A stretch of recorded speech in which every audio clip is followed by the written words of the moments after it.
Bonjour tout le monde et super content de vous voir. Pour ceux qui ne me connaissent pas, voilà, je m'appelle David. Je suis un des responsables ici à Am Fireplace avec Nathan, avec Kevin. Et encore une fois, vraiment bienvenue, c'est un plaisir, une joie de passer ce culte ensemble, ces moments ensemble. Et pour ceux qui sont à Fireplace, vous vous rappelez peut-être qu'on a fini une série sur l'épître de Paul aux Romains. On a vu les 8 premiers chapitres de l'épître de Paul aux Romains. On a terminé ça en janvier. Et on va débuter une nouvelle série dans 2 semaines dans l'Ancien Testament. Mais là, on a quelques dimanches voilà, un peu freestyle. Et du coup, j'avais le choix pour ce matin de ce que j'allais vous partager. Et j'ai choisi un texte dans l'Ancien Testament, parce que ça fait longtemps qu'on n'est pas allé dans l'Ancien Testament, ça fait quelques mois maintenant. Et vous allez voir, c'est un texte dans le livre de la Genèse. Alors, j'ai envie de vous demander pour commencer, est-ce que vous vous souvenez de votre première nuit loin du foyer parental ? Peut-être que c'était à l'occasion d'un échange scolaire, peut-être c'était en colo, peut-être dans une résidence universitaire, mais c'est cette nuit en tout cas où pour la première fois, papa et maman sont loin, ils ne sont pas de l'autre côté de la pièce. Est-ce que vous en rappelez ? Est-ce que vous vous rappelez de ce que vous avez ressenti ? Peut-être un peu de peur, peut-être un peu de solitude, peut-être au contraire c'était la teuf, enfin libéré, ça y est. En tout cas, dans le texte qu'on va lire ce matin, on a affaire à Jacob. Jacob, un personnage important, un des patriarches, le petit-fils d'Abraham, le fils d'Isaac. Et il est parti loin du foyer parental. Pourtant, c'est pas trop son style parce que Jacob, c'est l'homme qui aime habiter sous les tentes, qui aime être tranquille chez papa-maman. Mais là, il doit partir, il doit passer sa première nuit à la Belle Étoile parce que il doit fuir sa maison en fait, afin de protéger sa vie. Alors comment Jacob en est arrivé là ? Je vais juste planter le décor, et après on va lire le texte et on va voir ce que ce texte peut nous apporter ce matin. Comme beaucoup de familles, en fait, la famille de Jacob, c'est une famille complexe.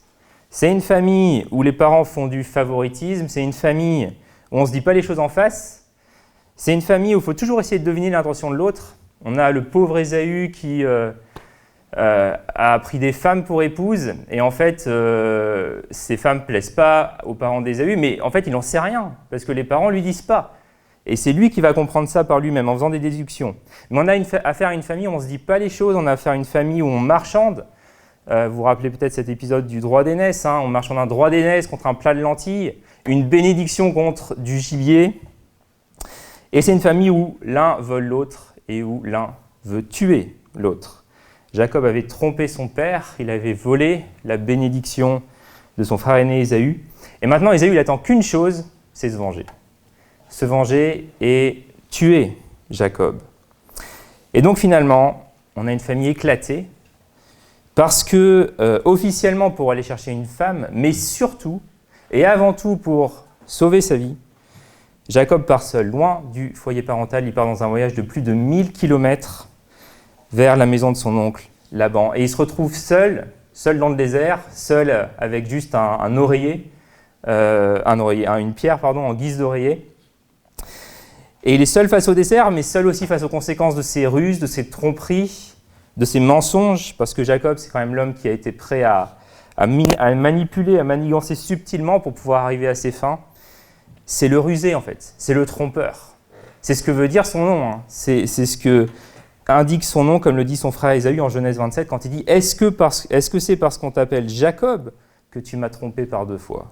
Donc Jacob, c'est le trompeur.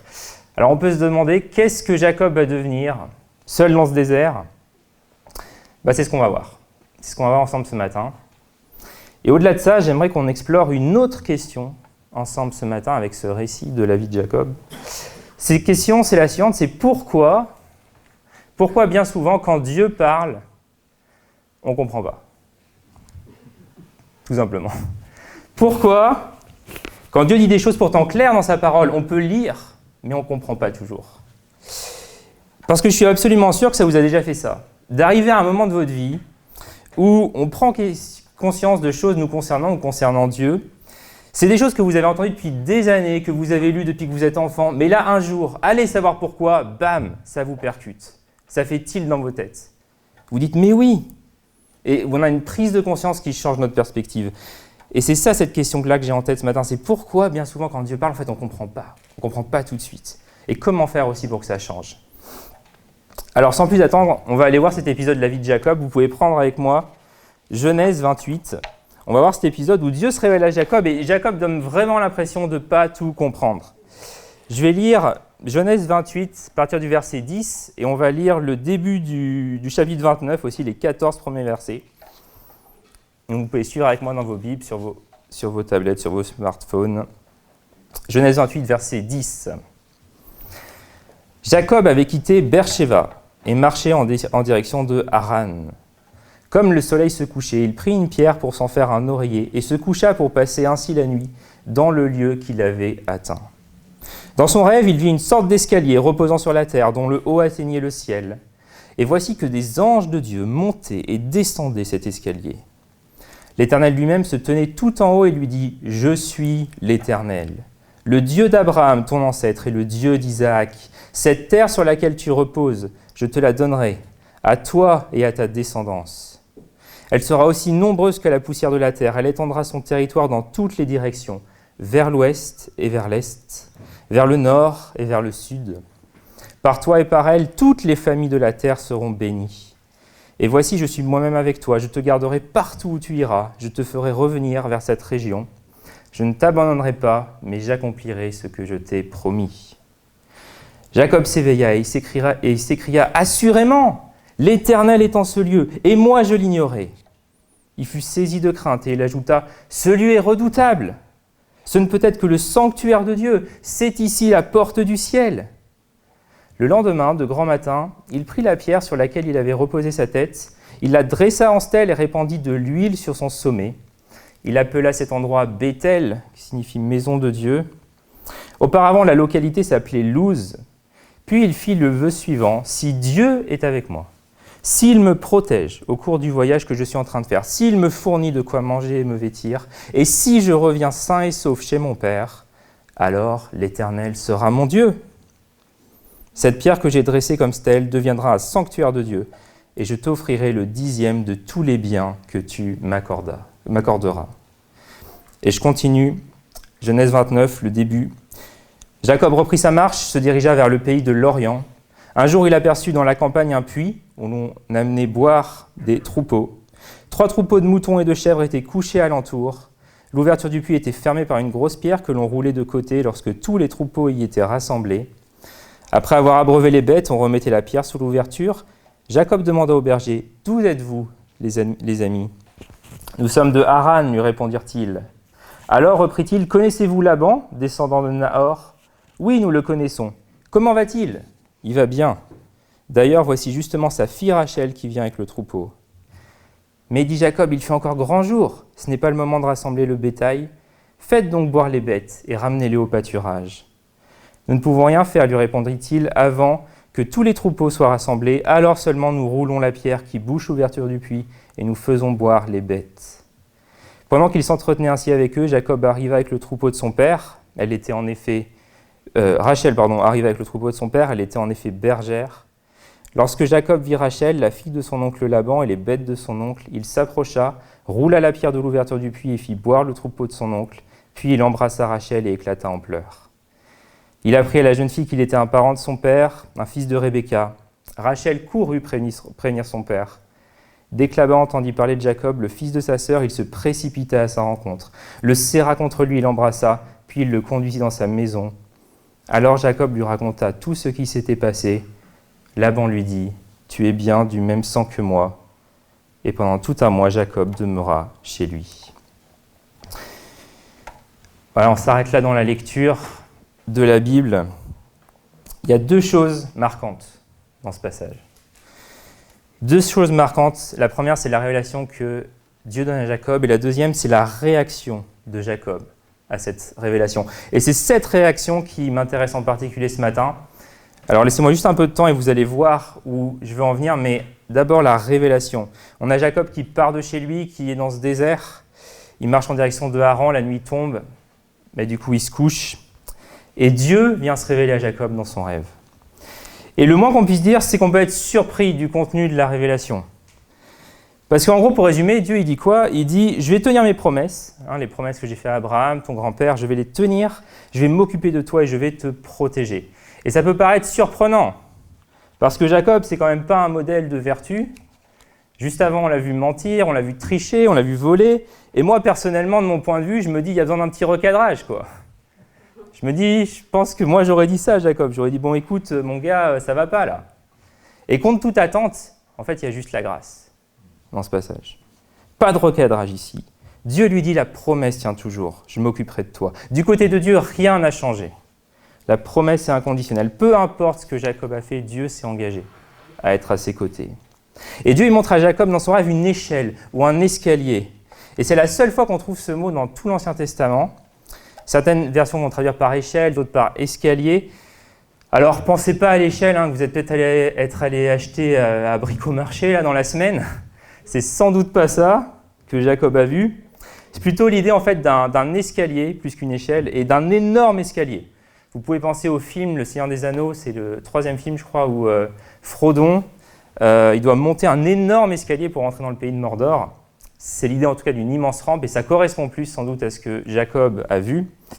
Et cet escalier en tout cas que Jacob voit, il relie le ciel et la terre. Donc peut-être ça nous fait un petit tilt dans nos têtes, on se rappelle quand on voit la description de cette vision que c'est en quelque sorte finalement l'image en négatif d'une image qu'on a vue beaucoup plus tôt dans la Genèse. En Genèse 11, Babel, la tour de Babel, cette grande tour que les hommes ont voulu construire, qui allait jusque dans le ciel, car les hommes voulaient atteindre eux-mêmes le divin, et cette tentative, elle a été condamnée par Dieu, mais ici dans cette image, c'est Dieu lui-même qui a l'initiative. C'est Dieu lui-même qui prend l'initiative de faire le lien entre le ciel et la terre. Babel devient Bethel, la maison de Dieu. Et Jacob, il se réveille en sursaut. Il a compris que Dieu est vraiment là. Il est impressionné, il est effrayé, il est estomaqué par cette vision. C'est pas le genre de rêve qu'on fait, puis on se réveille le matin, genre ah ouais c'était bizarre. Enfin là vraiment, il sent que Dieu est dans l'affaire. Et donc il a compris, il pense avoir trouvé la porte du ciel, il dresse une pierre pour symboliser que ce lieu-ci il est sacré, il l'a oint d'huile. Il rebaptise le lieu Bethel, il fait un vœu où il s'engage avec Dieu. Et cette rencontre divine, quand même, a coupé le souffle pour Jacob. Elle m'a fait penser à une autre rencontre divine. Ce qu'on pourrait se dire, c'est le genre de choses extraordinaires qui arrivent qu'aux autres, ou en tout cas qu'aux personnages qu'on a dans le récit biblique. Mais par exemple, le mathématicien, philosophe français Blaise Pascal, dans la nuit du 23 au 24 novembre 1654, lui aussi il a expérimenté une rencontre divine. Cette nuit-là, c'est la nuit de feu, ce que Pascal appellera la nuit de feu, la nuit qui le marque à tout jamais. De cette nuit, il va garder en fait un petit texte qu'il va écrire sur un bout de parchemin, qu'il va coudre dans ses vêtements pour l'avoir toujours avec lui. Et je vais vous lire une partie de ce texte qui est quand même un monument de l'histoire spirituelle de la France. Juste un extrait de ce texte. Voilà ce qu'on retrouve sur ce bout de parchemin. L'an de grâce 1654, lundi 23 novembre, depuis environ 10h30 du soir jusqu'à environ minuit et demi, feu. Dieu d'Abraham, Dieu d'Isaac, Dieu de Jacob, nom des philosophes et des savants. Certitude, certitude, sentiment, joie, paix, Dieu de Jésus-Christ. Deum meum et Deum vestrum, en latin, mon Dieu est votre Dieu, c'est la parole de Jésus ressuscité. Ton Dieu sera mon Dieu.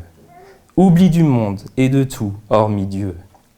Père juste, le monde ne t'a point connu, mais je t'ai connu. Joie, joie, joie, pleurs de joie. Je m'en suis séparé, je l'ai fui, renoncé, crucifié, que je n'en sois jamais séparé. Renonciation totale et douce, soumission totale à Jésus-Christ. Ça, c'est un extrait. Vous pouvez le trouver sur Internet en entier si vous voulez. Un extrait de mémorial de Pascal. Et cette nuit-là change pour toujours la vie de Blaise Pascal. Pascal a rencontré Dieu, ou plutôt Dieu a rencontré Blaise Pascal. Et ce Dieu, ce n'est pas un Dieu abstrait. Pour le dire à la manière de Blaise Pascal, ce n'est pas le Dieu des philosophes et des savants, mais c'est le Dieu personnel, c'est le Dieu des promesses. C'est le Dieu qu'a rencontré des millénaires auparavant Abraham, Isaac, Jacob. Et la vie de Pascal va changer parce qu'il ne peut pas faire comme si rien s'était passé. Mais ça, c'est pour Pascal. Qu'est-ce qu'il en est de Jacob ? On va regarder sa réaction. Est-ce que Jacob a compris ce que Dieu lui a dit? Et en réalité, je pense qu'il a compris certaines choses, oui, mais il y a beaucoup de choses qu'il n'a pas saisies. En étudiant le texte de plus près cette semaine, en fait, je me suis rendu compte que de plusieurs choses que relèvent aussi d'autres commentateurs de ce texte. Je suis loin d'être le seul, Butler, Pujol, d'autres commentent le texte ainsi. En fait, d'abord, on voit quoi? On voit que Jacob, il a peur. Verset 17, « Il fut saisi de crainte et il dit, ce lieu est redoutable. » Et la peur, on peut dire, ok, c'est une réaction justifiée devant le Dieu Tout-Puissant, mais Jacob se trompe. Pourquoi il se trompe? Parce que ce n'est pas l'endroit qui est redoutable, mais c'est Dieu. C'est Dieu qui est redoutable. Jacob, il pense à tort que c'est le lieu où il est qui a provoqué la vision qu'il a eue. Et en hébreu, le mot qu'on a ici en Genèse 28, 17, c'est, dans le reste de la Bible, il va toujours caractériser non pas un lieu physique, mais Dieu. 1 Chronique 16, par exemple, « Oui, l'Éternel est grand et digne de recevoir la louange, il est redoutable, plus que tous les dieux. » Psaume 47, « L'Éternel, le Très-Haut, est redoutable. Il est un grand roi sur la terre. » Ce mot-là sert à désigner Dieu et non un lieu. Et ensuite, qu'est-ce qu'il fait, Jacob? Il prend une pierre, il met une pierre sur ce lieu en pensant que ce lieu-là, spécifiquement, c'est la porte du ciel. Alors que qu'est-ce que Dieu lui a dit avant? Verset 15, il lui dit « Je suis moi-même avec toi, je te garderai partout où tu iras. » Et Dieu n'est pas que le Dieu de Béthel. Il est le Dieu de toute la terre. Et il veut être le Dieu de Jacob. Ce qu'il dit à Jacob est qu'il est son Dieu, ou en tout cas, il veut devenir le Dieu de Jacob. Sous-entendu, cet escalier-là que tu vois, Jacob, il va être partout où tu iras. Dieu sera avec lui, le protégera partout où il ira. Mais Jacob, il veut mettre Dieu dans un lieu géographique, alors que Dieu veut être dans une relation avec lui. Et vous voyez, Jacob, il comprend pas que Dieu, c'est un Dieu de relation et pas un Dieu de rite. Et il ne comprend pas non plus que Dieu, c'est un Dieu de grâce et pas un Dieu de contrepartie. Parce que dans son vœu, on peut regarder son vœu, il rappelle ce que Dieu lui a dit, ce à quoi Dieu veut s'engager envers lui, mais de son côté, il va ajouter des contreparties. Il dit, si tu fais ça, ô Dieu, c'est sympa, mais moi je vais faire ça aussi. Tu fais ça, je fais ça. Je te promets la dîme, je te promets un sanctuaire, on se demande d'où ça sort. Dieu ne lui a jamais parlé de dîme ni de sanctuaire. Et c'est quand même un peu triste. C'est quand même un peu triste de voir que Jacob ne comprend pas la gratuité de la relation qui lui est offerte. Dieu veut être celui qui s'engage, Dieu veut être celui qui va le porter, Dieu veut être celui qui va tout faire pour lui par grâce, sans contrepartie, mais Jacob ne peut pas comprendre ça, et je vais revenir sur ça après.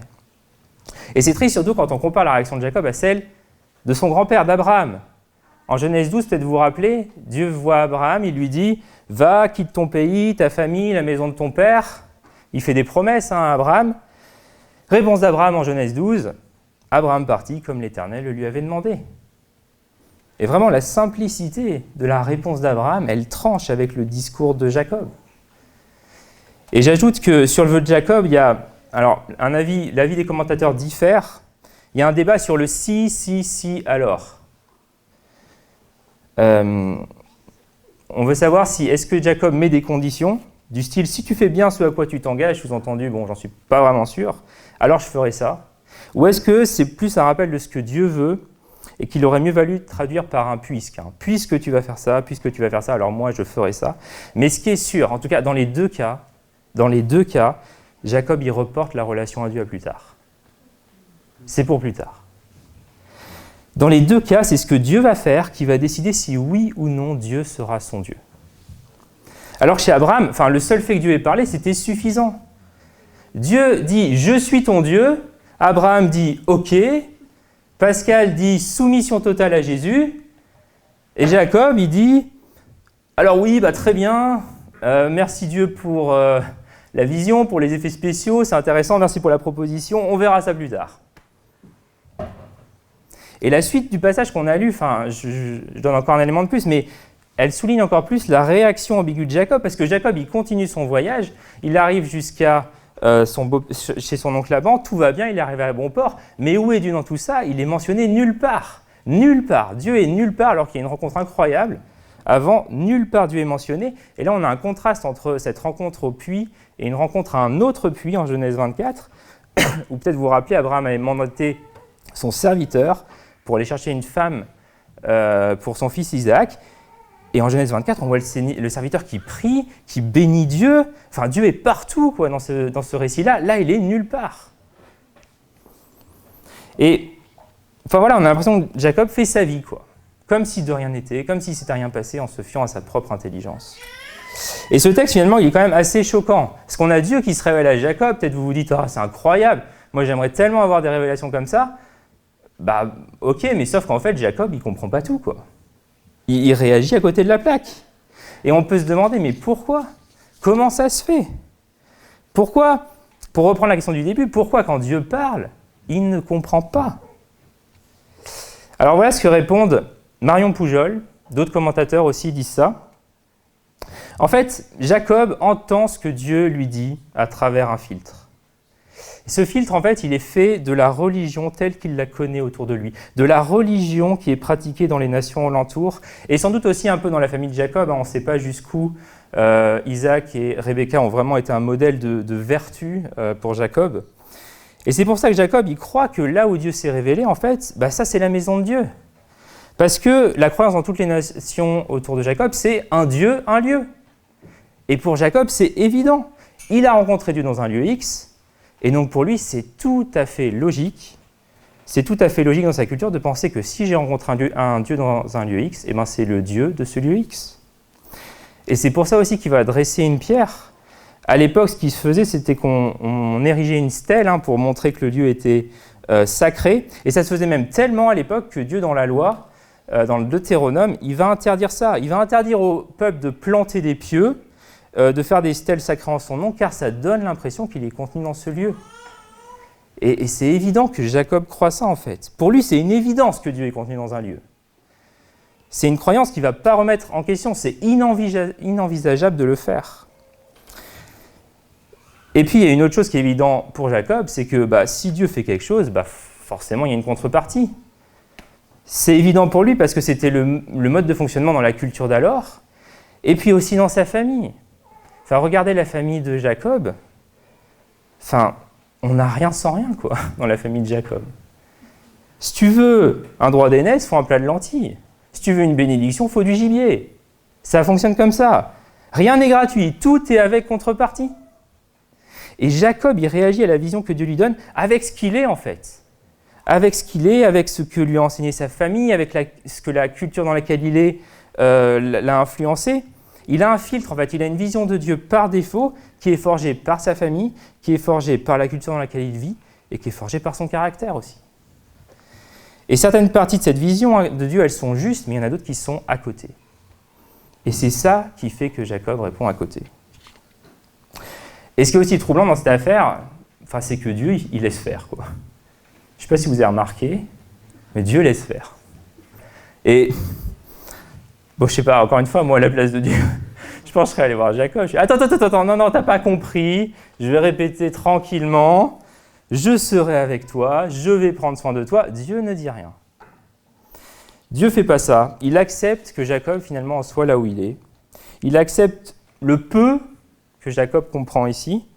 On voit dans le texte que Jacob il est tout de même impressionné, il réfléchit à un engagement, et c'est peut-être pas beaucoup, mais c'est déjà un début. Alors évidemment, Dieu il aurait pu faire tomber son esprit sur Jacob, lui faire tout comprendre d'un coup, mais dans la plupart du temps, c'est pas comme ça que Dieu fonctionne. Il travaille, l'esprit de Dieu travaille dans nos vies avec le temps, avec les circonstances, avec des situations, des rencontres, des difficultés, qui nous font prendre conscience petit à petit de qui est Dieu et comment il agit envers nous. Mais quoi qu'il en soit, l'appel que Dieu nous donne à nous qui sommes ici aujourd'hui, c'est d'imiter la foi d'Abraham et non l'aveuglement de Jacob. Alors comment on peut faire ça concrètement ? Je passe à ça dans cette dernière partie. La première chose, en fait, c'est reconnaître, et ça nous demande un peu d'humilité, mais c'est reconnaître qu'on a une vision de Dieu par défaut. Tous dans cette pièce, absolument tous, on a une vision de Dieu qui n'est pas totalement juste. Elle est faite de Bible, en tout cas, j'ose l'espérer, elle est faite de Bible, mais elle est aussi faite de notre culture, de notre tempérament, de notre éducation familiale, des choses qu'on a à cœur, des choses qui sont importantes pour nous. Et on doit savoir que cette vision par défaut, elle n'est pas tout à fait juste. Et on doit travailler à la déconstruire pour être en relation avec le vrai Dieu et pas avec une image de Dieu. Donc j'aimerais vous demander, tout simplement, quelle est votre vision de Dieu par défaut ? Quand je vous dis le mot Dieu, c'est quoi les premiers mots qui vous viennent à l'esprit? Quand je dis le mot Dieu, quand je dis le mot Église, quand je dis le mot Jésus-Christ, à quoi est-ce que vous associez ce mot? Est-ce que vous fuyez la Bible, les temps de prière, l'Église, quand vous avez péché, comme si Dieu était le Père fouettard? Est-ce que vous pensez que Dieu, c'est nous, mais en plus sympa, en plus gentil, en plus bon? Il dit « Certains d'entre nous perçoivent le cœur de Dieu comme étant fragile, facile à offusquer. Certains d'entre nous le perçoivent comme étant froid, difficile à émouvoir. Or, l'Ancien Testament nous présente un Dieu dont le cœur défie ses attentes humaines innées quant à son identité. » Et ici, Exode 34, versets 6 à 7, je vais le lire et juste le commenter brièvement. Dieu, dans ce passage, se révèle comme étant le Dieu miséricordieux et compatissant, lent à la colère, riche en bonté et en fidélité, qui conserve son amour jusqu'à 1000 générations, qui pardonne l'iniquité, la rébellion et le péché, mais qui ne tient point le coupable pour innocent, qui punit l'iniquité des pères sur les enfants et sur les enfants des enfants jusqu'à la 3e et à la 4e génération. Et ce qui me frappe dans ce texte, c'est plusieurs choses, mais c'est les deux premiers mots dont Dieu se sert pour se décrire. C'est miséricordieux et compatissant. Dieu ne se révèle pas comme étant exigeant et précis. Dieu ne se révèle pas comme étant tolérant et fermant les yeux sur le mal. Dieu se révèle encore moins comme étant déçu et contrarié. Mais sa plus grande priorité, ce qui lui plaît le plus, et sa première réaction, c'est de se montrer miséricordieux et compatissant. Et il est dit qu'il est lent à la colère. Littéralement, en hébreu, il a le nez long. Pensez à un taureau. Je pense que vous avez peut-être déjà vu un taureau furieux, là, qui a les narines dilatées, qui est prêt à sauter sur vous. On dirait que ce taureau, il a le nez court, en hébreu, mais Dieu, il a le nez long. Autrement dit, il n'a pas le doigt sur la détente. Il faut le provoquer sur une longue période pour susciter sa colère. Vous voyez, on a souvent tendance à penser que la colère de Dieu, elle est prête à nous tomber dessus, à n'importe quel moment, mais que sa miséricorde, elle est lente à venir, à se mettre en œuvre. Et la Bible, elle nous dit tout le contraire. Elle nous dit que la miséricorde de Dieu, elle est prête à jaillir à tout instant. Et c'est ça qui est incroyable, c'est que nous, comme le dit l'auteur de l'Épître aux Hébreux en Hébreux 10, on doit s'exciter à l'amour. Et pour Dieu, c'est l'inverse. Il n'a pas besoin qu'on l'excite à l'amour. Il n'a pas besoin qu'on l'excite à l'amour parce que c'est ce qu'il est. Je ne sais pas si vous avez déjà pensé à ça, mais pour que Dieu cesse d'aimer, il faudrait qu'il cesse d'exister.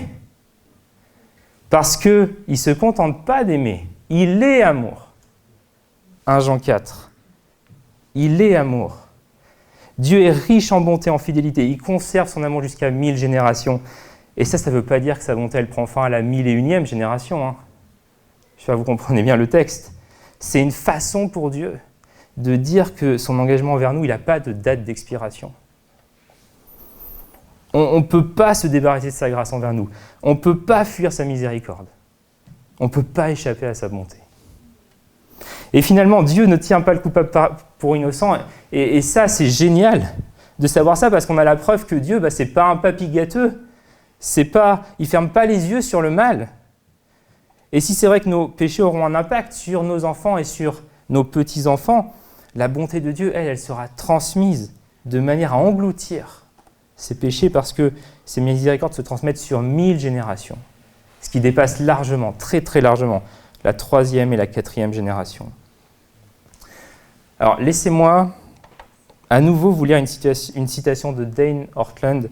C'est la dernière, elle est un peu longue, mais elle vaut le coup, elle va dans le sens de ce que j'essaye de vous transmettre ce matin. Voilà ce qu'il dit. Il dit « La vie chrétienne est un parcours durant lequel nous abandonnons, au fil de nombreuses décennies, nos présomptions naturelles à l'égard de l'identité de Dieu et le laissons les remplacer par sa propre insistance sur sa véritable identité. Or, cela exige de grands efforts. Il faut beaucoup de sermons et de souffrances pour croire que Dieu est, du plus profond de son cœur, miséricordieux et compatissant, lent à la colère.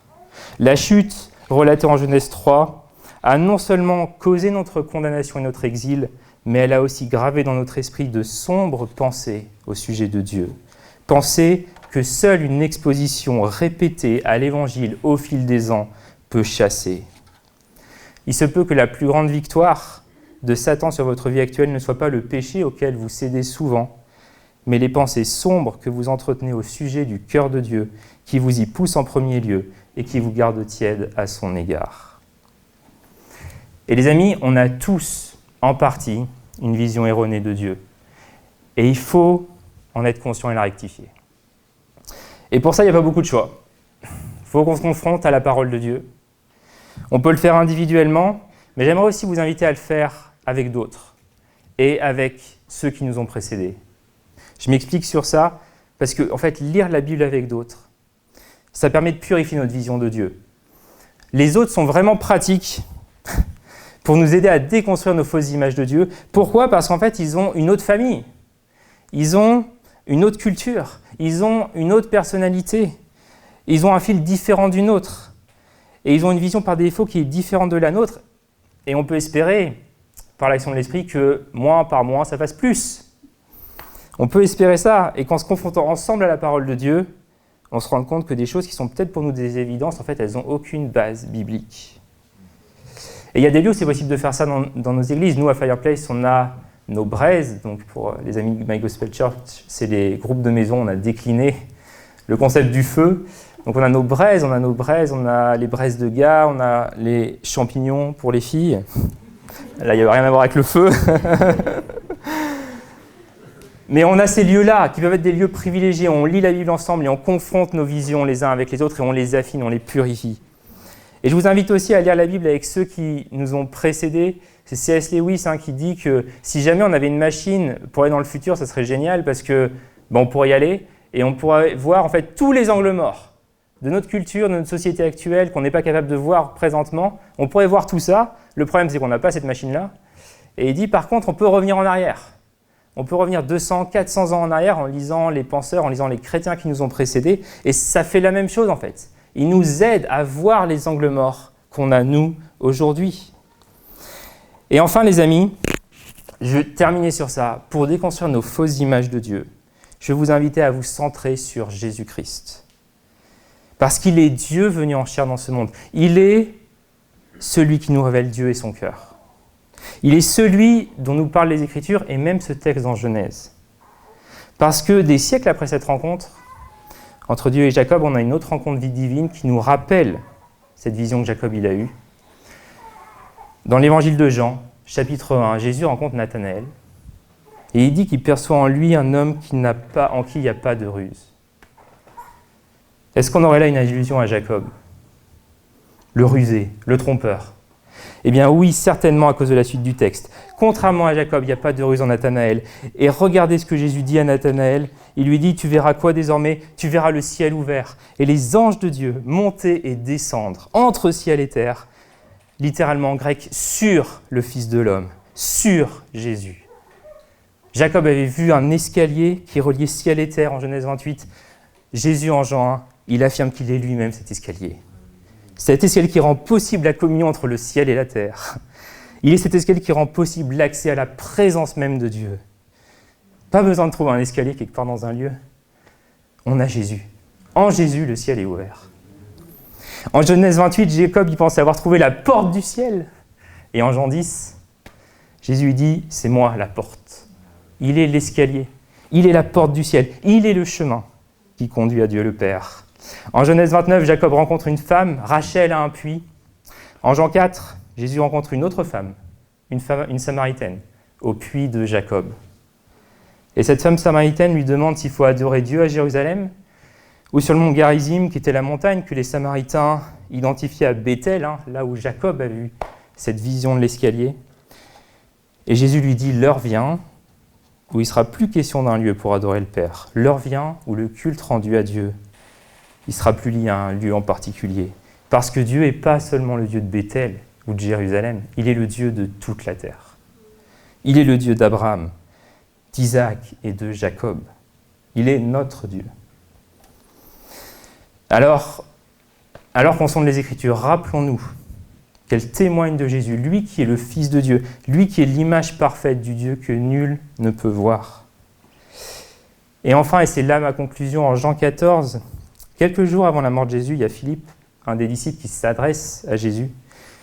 Il lui dit « Seigneur, montre-nous le Père, et cela nous suffit. » Et Jésus lui répond « Il y a si longtemps que je suis avec vous, et tu ne m'as pas connu, Philippe. Celui qui m'a vu a vu le Père. Comment peux-tu dire « Montre-moi le Père, montre-nous le Père » Et ce passage m'a toujours marqué parce que Philippe vient de passer 3 années de sa vie au quotidien avec Jésus. Pendant 3 ans, il l'a vu ressusciter des morts, il l'a vu guérir des malades, il l'a vu nourrir des foules. Mais après ces 3 années, manifestement, Philippe ne voyait pas bien clair quant à qui était Jésus. Et est-ce que Jésus, ce matin, nous regarderait, nous aussi, dans les yeux, nous dirait à nous aussi « Il y a si longtemps que je suis avec toi, mais tu ne m'as pas connu. » Alors les amis, faisons en sorte que Jésus ne nous dise pas la même chose qu'il a dit à Philippe. Je vous encourage à être ambitieux dès maintenant pour votre relation avec le vrai Dieu, le Dieu compatissant et miséricordieux, qui est accessible en Jésus, le Dieu d'Abraham, d'Isaac et de Jacob. Je vous invite à la prière pour qu'on réponde ensemble à ce texte qu'on a lu ce matin.